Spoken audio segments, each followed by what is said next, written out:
Buenas tardes, buenos días, buenas noches. Desde Argentina con un matecito, como siempre.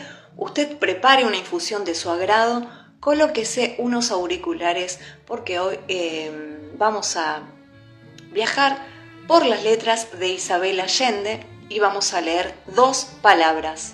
¿Comenzamos? Tenía el nombre de Belisa Crepusculario, pero no por fe de bautismo o acierto de su madre, sino porque ella misma lo buscó hasta encontrarlo y se vistió con él. Su oficio era vender palabras.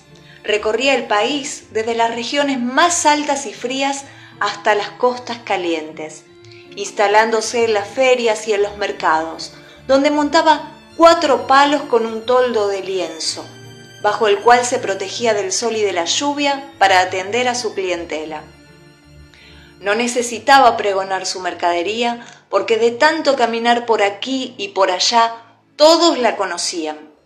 Había quienes la aguardaban de un año para otro, y cuando aparecía por la aldea con su atado bajo el brazo, hacían cola frente a su tenderete. Vendía a precios justos. Por 5 centavos entregaba versos de memoria. Por 7 mejoraba la calidad de los sueños. Por 9 escribía cartas de enamorados. Por 12 inventaba insultos para enemigos irreconciliables. También vendía cuentos, pero no eran cuentos de fantasía, sino largas historias verdaderas que recitaba de corrido, sin saltarse nada. Así llevaba las nuevas de un pueblo a otro. La gente le pagaba por agregar 1 o 2 líneas. Nació un niño, murió fulano. Se casaron nuestros hijos, se quemaron las cosechas. En cada lugar se juntaba una pequeña multitud a su alrededor para oírla cuando comenzaba a hablar, y así se enteraban de la vida de otros, de los parientes lejanos, de los pormenores de la guerra civil. A quien le comprara 50 centavos, ella le regalaba una palabra secreta para espantar la melancolía. No era la misma para todos, por supuesto, porque eso habría sido un engaño colectivo. Cada uno recibía la suya con la certeza de que nadie más la empleaba para ese fin en el universo y más allá. Belisa Crepusculario había nacido en una familia tan mísera que ni siquiera poseía nombres para llamar a sus hijos. Vino al mundo y creció en la región más inhóspita, donde algunos años de lluvias se convirtieron en avalanchas de agua que se llevaban todo, y en otros no cae ni una gota del cielo. El sol se agranda hasta ocupar el horizonte entero y el mundo se convierte en un desierto.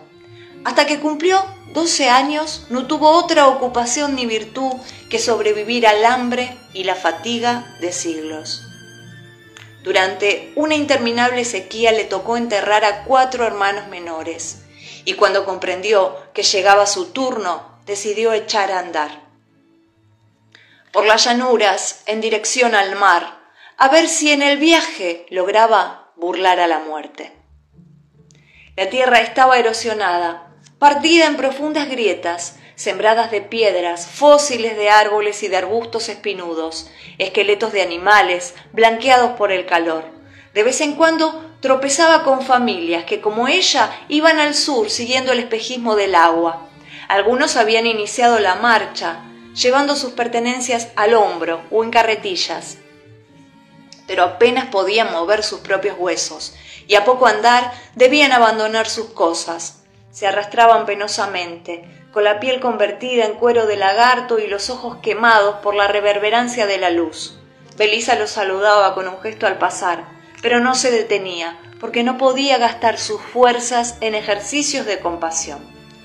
Muchos cayeron por el camino, pero ella era tan tosuda que consiguió atravesar el infierno y arribó por fin a los primeros manantiales, finos hilos de agua, casi invisibles, que alimentaban una vegetación raquítica y que más adelante se convertían en riachuelos y esteros.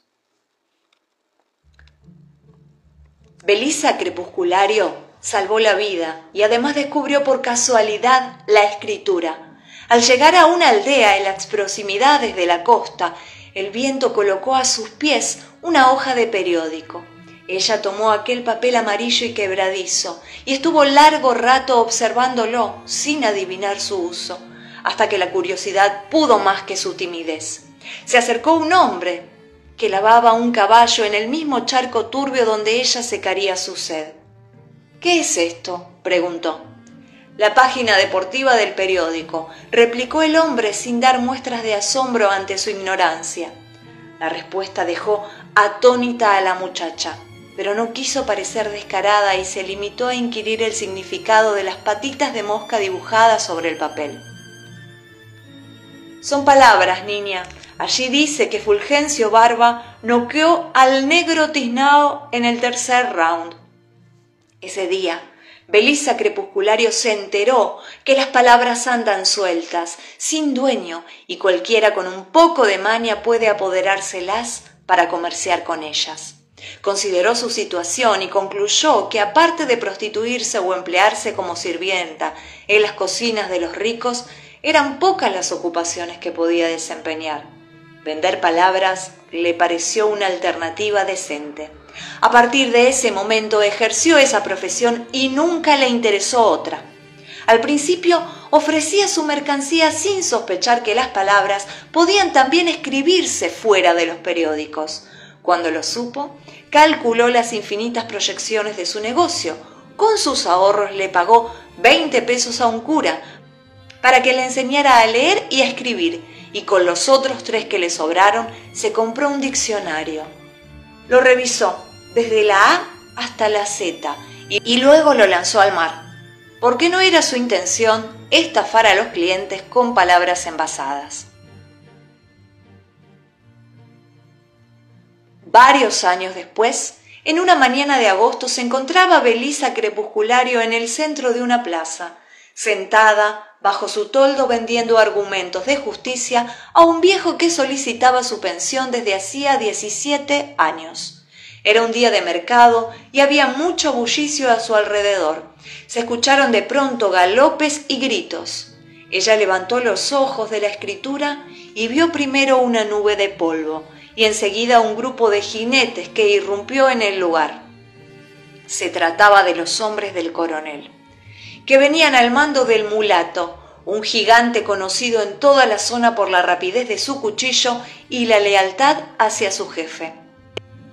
Ambos, el coronel y el mulato, habían pasado sus vidas ocupados en la guerra civil y sus nombres estaban irremisiblemente unidos al estropicio y la calamidad. Los guerreros entraron al pueblo como un rebaño en estampida, envueltos en ruido, bañados de sudor y dejando a su paso un espanto de huracán. Salieron volando las gallinas, dispararon a perderse los perros, corrieron las mujeres con sus hijos y no quedó en el sitio del mercado otra alma viviente que Belisa Crepusculario, quien no había visto jamás al mulato y por lo mismo le extrañó que se dirigiera a ella. «A ti te busco», le gritó señalándola, con su látigo enrollado, y antes que terminara de decirlo, 2 hombres cayeron encima de la mujer atropellando el toldo y rompiendo el tintero. La ataron de pies y manos y la colocaron atravesada como un bulto de marinero sobre la grupa de la bestia del mulato. Emprendieron galope en dirección a las colinas. Horas más tarde, cuando Belisa Crepusculario estaba a punto de morir con el corazón convertido en arena por las sacudidas del caballo, sintió que se detenían y 4 manos poderosas la depositaron en tierra. Intentó ponerse de pie y levantar la cabeza con dignidad, pero le fallaron las fuerzas y se desplomó con un suspiro, hundiéndose en un sueño ofuscado. Despertó varias horas después con el murmullo de la noche en el campo, pero no tuvo tiempo de descifrar esos sonidos porque al abrir los ojos se encontró ante la mirada impaciente del mulato arrodillado a su lado. «Por fin despiertas, mujer», dijo alcanzándole su cantimplora para que bebiera un sorbo de aguardiente con pólvora y acabara de recuperar la vida. Ella quiso saber la causa de tanto maltrato y él le explicó que el coronel necesitaba sus servicios. Le permitió mojarse la cara y enseguida la llevó a un extremo del campamento. donde el hombre más temido del país reposaba en una hamaca colgada entre dos árboles. Ella no pudo verle el rostro, porque tenía encima la sombra incierta del follaje y la sombra imborrable de muchos años viviendo como un bandido, pero imaginó que debía ser de expresión perdularia, si su gigantesco ayudante se dirigía a él con tanta humildad. Le sorprendió su voz, suave y bien modulada como la de un profesor. ¿Eres la que vende palabras?, preguntó. Para servirte, balbuceó ella, oteando en la penumbra para verlo mejor. El coronel se puso de pie y la luz de la antorcha que llevaba el mulato le dio de frente. La mujer vio su piel oscura y sus fieros ojos de puma y supo al punto que estaba frente al hombre más solo de este mundo. «Quiero ser presidente», dijo él. Estaba cansado de recorrer esa tierra maldita en guerras inútiles y derrotas que ningún subterfugio podía transformar en victorias. Llevaba muchos años durmiendo a la intemperie, picado por mosquitos, alimentándose de iguanas y sopa de culebra. Pero esos inconvenientes menores no constituían razón suficiente para cambiar su destino. Lo que en verdad le fastidiaba era el terror en los ojos ajenos. Deseaba entrar a los pueblos bajo arcos de triunfo, entre banderas de colores y flores, que lo aplaudieran y le dieran de regalo huevos frescos y pan recién horneado. Estaba harto de comprobar cómo a su paso huían los hombres, abortaban de susto a las mujeres y temblaban las criaturas. Por eso había decidido ser presidente. El mulato le sugirió que fueran a la capital y entraran galopando al palacio para apoderarse del gobierno, tal como tomaron tantas otras cosas sin pedir permiso. Pero al coronel no le interesaba convertirse en otro tirano. De esos ya habían tenido bastantes por allí, y además de ese modo no obtendría el afecto de la gente. Su idea consistía en ser elegido por votación popular en los comicios de diciembre. «Para eso necesito hablar como un candidato. ¿Puedes venderme las palabras para un discurso?», preguntó el coronel a Belisa Crepusculario. Ella había aceptado muchos encargos, pero ninguno como ese. Sin embargo, no pudo negarse, temiendo que el mulato le metiera un tiro entre los ojos, o peor aún, que el coronel se echara a llorar. Por otra parte, sintió el impulso de ayudarlo, porque percibió un palpitante calor en su piel, un deseo poderoso de tocar a ese hombre, de recorrerlo con sus manos, de estrecharlo en sus brazos. Toda la noche y buena parte del día siguiente estuvo Belisa Crepusculario buscando en su repertorio las palabras apropiadas para un discurso presidencial, vigilada de cerca por el mulato, quien no apartaba los ojos de sus firmes piernas de caminante y sus senos virginales. Descartó las palabras ásperas y secas, las demasiado floridas, las que estaban destenidas por el abuso, las que ofrecían promesas improbables, las carentes de verdad y las confusas, para quedarse solo con aquellas capaces de tocar con certeza el pensamiento de los hombres y la intuición de las mujeres. Haciendo uso de los conocimientos comprados al cura por 20 pesos, escribió el discurso en una hoja de papel y luego hizo señas al mulato para que desatara la cuerda con la cual le había amarrado por los tobillos a un árbol. La condujeron nuevamente donde el coronel y al verlo ella volvió a sentir la misma palpitante ansiedad del primer encuentro. Le pasó el papel y aguardó, mientras él lo miraba sujetándolo con la punta de los dedos. «¿Qué carajo dice aquí?», preguntó por último. «¿No sabes leer?». Ella leyó en alta voz el discurso. Lo leyó 3 veces para que su cliente pudiera grabárselo de memoria. Cuando terminó, vio la emoción en los rostros de los hombres de la tropa que se juntaron para escucharla y notó que los ojos amarillos del coronel brillaban de entusiasmo, seguro de que con esas palabras el sillón presidencial sería suyo. «Si después de oírlo 3 veces los muchachos siguen con la boca abierta, es que esta vaina sirve, coronel», aprobó el mulato. «¿Cuánto te debo por tu trabajo, mujer?», preguntó el jefe. 1 peso, coronel. No es caro, dijo él abriendo la bolsa que llevaba colgada del cinturón con los restos del último botín. Además tienes derecho a una ñapa. Te corresponden 2 palabras secretas, dijo Belisa Crepusculario. ¿Cómo es eso? Ella procedió a explicarle que por cada 50 centavos que pagaba un cliente, le obsequiaba una palabra de uso exclusivo. El jefe se encogió de hombros, pues no tenía ni el menor interés en la oferta, pero no quiso ser descortés con quien le había servido tan bien. Ella se aproximó sin prisa al taburete de suela donde él estaba sentado y se inclinó para entregarle su regalo. Entonces el hombre sintió el olor de animal montuno que se desprendía de esa mujer, el calor de incendio que irradiaban sus caderas, el roce terrible de sus cabellos, el aliento de yerbabuena, susurrando en su oreja las 2 palabras secretas a las cuales tenía derecho. «Son tuyas, coronel», dijo ella al retirarse. «Puedes emplearlas cuanto quieras». El mulato acompañó a Belisa hasta el borde del camino sin dejar de mirarla con ojos suplicantes de perro perdido. Pero cuando estiró la mano para tocarla, ella lo detuvo, con un chorro de palabras inventadas que tuvieron la virtud de espantarle el deseo, porque creyó que se trataba de alguna maldición irrevocable. En los meses de septiembre, octubre y noviembre, el coronel pronunció su discurso tantas veces que de no haber sido hecho con palabras refulgentes y durables, el uso lo habría vuelto ceniza. Recorrió el país en todas direcciones, entrando a las ciudades con aire triunfal y deteniéndose también en los pueblos más olvidados, allá donde solo el rastro de basura indicaba la presencia humana, para convencer a los electores que votaran por él.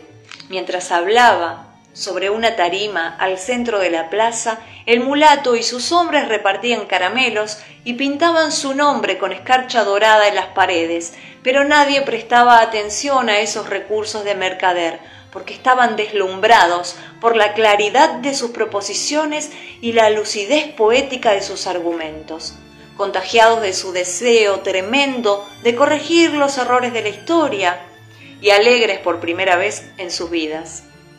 Al terminar la arenga del candidato, la tropa lanzaba pistoletazos al aire y encendía petardos, y cuando por fin se retiraban, quedaba atrás una estela de esperanza que perduraba muchos días en el aire, como el recuerdo magnífico de un cometa. Pronto el coronel se convirtió en el político más popular.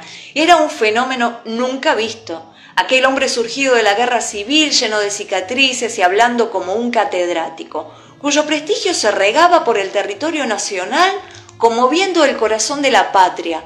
La prensa se ocupó de él. Viajaron de lejos los periodistas para entrevistarlo y repetir sus frases, y así creció el número de sus seguidores y de sus enemigos.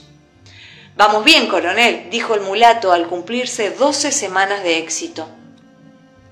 Pero el candidato no lo escuchó. Estaba repitiendo sus 2 palabras secretas, como hacía cada vez con mayor frecuencia. Las decía cuando lo ablandaba la nostalgia, las murmuraba dormido, las llevaba consigo sobre su caballo, las pensaba antes de pronunciar su célebre discurso y se sorprendía saboreándolas en sus descuidos. Y en toda ocasión en que esas 2 palabras venían a su mente, evocaba la presencia de Belisa Crepusculario y se le alborotaba los sentidos con el recuerdo del olor montuno, el calor del incendio, el roce terrible y el aliento de yerbabuena, hasta que empezó a andar como un sonámbulo y sus propios hombres comprendieron que se le terminaría la vida antes de alcanzar el sillón de los presidentes. «¿Qué es lo que te pasa, coronel?», le preguntó muchas veces el mulato, hasta que por fin un día el jefe no pudo más y le confesó que la culpa de su ánimo eran esas 2 palabras que llevaba clavadas en el vientre. «Dímelas, a ver si pierden su poder», le pidió su fiel ayudante. «No te las diré, son solo mías», replicó el coronel. Cansado de ver a su jefe deteriorarse como un condenado a muerte, el mulato se echó el fusil al hombro y partió en busca de Belisa Crepusculario.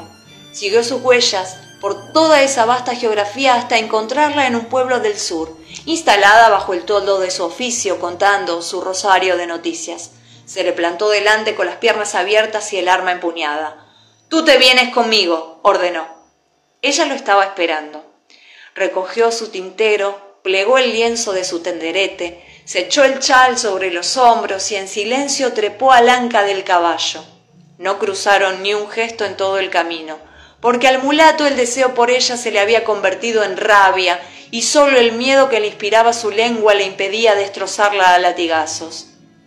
Tampoco estaba dispuesto a comentarle que el coronel andaba al helado y que lo que no habían logrado tantos años de batalla lo había conseguido un encantamiento susurrado al oído. 3 días después llegaron al campamento y de inmediato condujo a su prisionera hasta el candidato delante de toda la tropa. «Te traje a esta bruja para que le devuelva sus palabras, coronel, y para que ella te devuelva la hombría», dijo, apuntando el cañón de su fusil a la nuca de la mujer. El coronel y Belisa Crepusculario se miraron largamente, midiéndose desde la distancia. Los hombres comprendieron entonces que ya su jefe no podía deshacerse del hechizo de esas 2 palabras endemoniadas, porque todos pudieron ver los ojos carnívoros del puma tornarse manso cuando ella avanzó y le tomó la mano.